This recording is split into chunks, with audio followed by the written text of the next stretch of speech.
খেলা জমে গিয়েছে। আমি ক্রিকেট খেলার কথা বলছি না, আমি বলছি রাজনীতির কথা। বাংলার রাজনীতি দেখতে পাচ্ছেন নিশ্চয়ই, দারুণ রাজনীতি চলছে। বিজেপি রাষ্ট্রবাদী আন্দোলন করলো গত পরশুদিন। রাষ্ট্রবাদী আন্দোলনের নামে এটাকে গুন্ডামি বলবেন না নোংরামি বলবেন নাকি আন্দোলন বলবেন? রাষ্ট্রবাদী আন্দোলন, সেটা আপনারা ডিসাইড করবেন।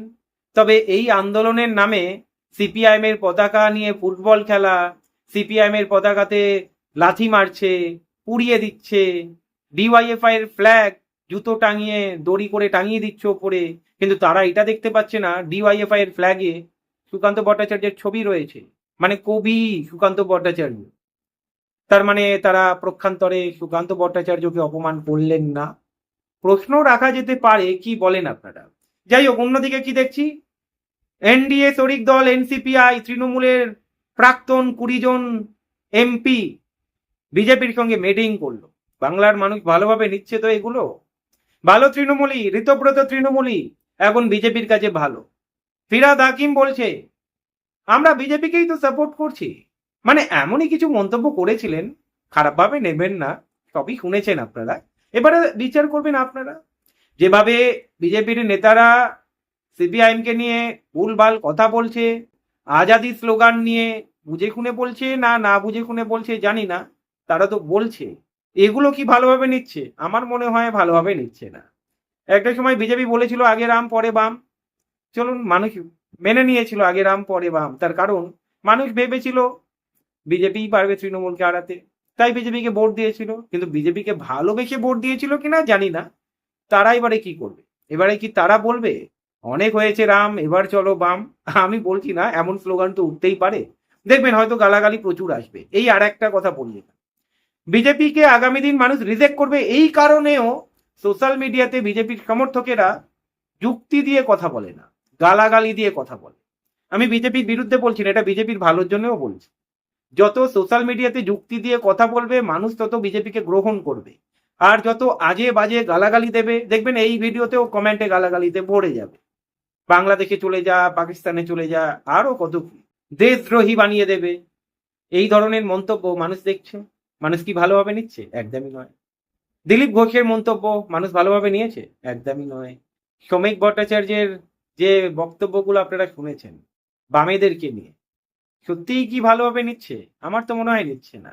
অন্যদিকে বিগত 3 মাসে বিজেপি সরকার গঠন হওয়ার পরে চোখে চোখ রেখে কথা বলেছে বামেরা, তৃণমূলের মতো পালিয়ে যায়নি, দল বদলু নয়। অ্যাটলিস্ট আপনারা দেখেছেন একের পর এক স্টে অর্ডার বামেদের আইনজীবীরা এনেছে, হকার্স উচ্ছেদ বামেরা সামনের সারিতে থেকে নেতৃত্ব দিয়েছে, দেখেছেন আপনারা। আর কোর্ট স্টে অর্ডার দিতে বাধ্য হয়েছে, এখানেও একটা জয়, বড় ধরনের জয়। এখানেই কি বিজেপির রাগ, যার ফলে কি সিপিআইএম কে মুছে দেওয়ার জন্য, বামেদের মুছে দেওয়ার জন্য উঠে পড়ে লেগেছে? আমার মনে হয় না এইভাবে মুছে দেওয়া যায়, এবং এটাকে বলা হয় হিংসার রাজনীতি। আর গুন্ডা দমন বিল আমাকেও জেলে ভরে দিতে পারে যে কোনো একটা কেস দিয়ে, 1 বছর জেলে থাক, কিছু করার নেই। আর এই বিল যদি সমর্থন করবেন আপনারা, কোন সময় আপনার গলাতেও কিন্তু খাড়া ঝুলবে, মানে আপনার গলা বা ঘাড় যাই বলুন না কেন, তখন কি করবেন? যাই হোক, অন্ধভক্ত একদমই ভালো নয়। সে যে কোনো দলকে আপনি সাপোর্ট করুন, কিন্তু চোখ বন্ধ করে সাপোর্ট করবেন না, সেটা যে কোনো দল হতে পারে। প্রতিবাদ করতে শিখুন, যেটা ভালো সেটা ভালো, যেটা খারাপ সেটা খারাপ। তবে আবার বলছি, বিজেপি নিজের গর্ত নিজে খুঁজছে। যেভাবে বামেদেরকে আক্রমণ করছে ভুলভাল ইস্যু তুলে, যেভাবে বামেদের পতাকাকে অপমান করছে আপনারা দেখেছেন, যেভাবে সজল ঘোষ বলছে আইসিপিআইএম দেখে যা, আই কংগ্রেস দেখে যা, রাষ্ট্রবাদীর ক্ষমতা। সিপিআইএম কে রাষ্ট্রবাদী শেখাচ্ছে, কংগ্রেসকে রাষ্ট্রবাদী শেখাচ্ছে। মানে এই সজল ঘোষ কংগ্রেস, তৃণমূল, এখন বিজেপি, কি বলবেন আপনারাই বলবেন। এবং বিজেপির বিধায়করা, আমি নাম করব না কারণ, যে ধরনের মন্তব্য করছে, এরা বিধানসভায় প্রতিনিধিত্ব করছে, বিধানসভা থেকে জিতেছে। যারা জিতিয়েছেন তারা কি দেখে জিতিয়েছেন? অনলি ফর তৃণমূলকে হারানোর জন্য, আর কোনো কারণ নয়। তাদেরকে ভালোবেসে নয়, বিজেপিকে ভালোবেসে নয়। মনে রাখতে হবে বিজেপির কাছে 45% ভোট রয়েছে। তাই বিজেপি যদি ভাবে মানে বেশি অহংকার দেখাবে, দাম্ভিকতা দেখাবে, হিংসার রাজনীতি করবে, যা ইচ্ছা তাই করবে, সেটা তো চলতে পারে না, কি বলেন? আর এর প্রতিশোধ মানুষ নেবে, আর বিজেপি যত এমন করবে ক্ষতি কিন্তু বিজেপির হবে আছে।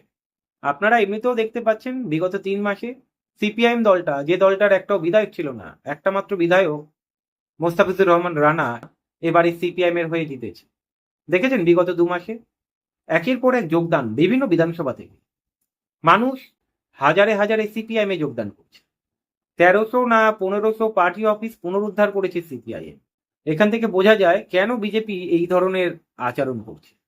আর দেখুন, বাংলার মানুষের মন জয় করতে গেলে সরকারে যদি আরো বহু বছর টিকে থাকতে হয়, তাহলে নম্রতা, ভদ্রতা, মানুষের মন জয় করতে হয়। এই যে এই ধরনের আচরণ করে মানুষের মন জয় করা যায় না। আর এই ধরনের উদ্ধত্ত অহংকার যদি থাকে, আগামী দিনে কিন্তু বাংলার মানুষ এই বিজেপিকে রিজেক্ট করে দেবে। দেখবেন আপনারা। ভালো থাকবেন।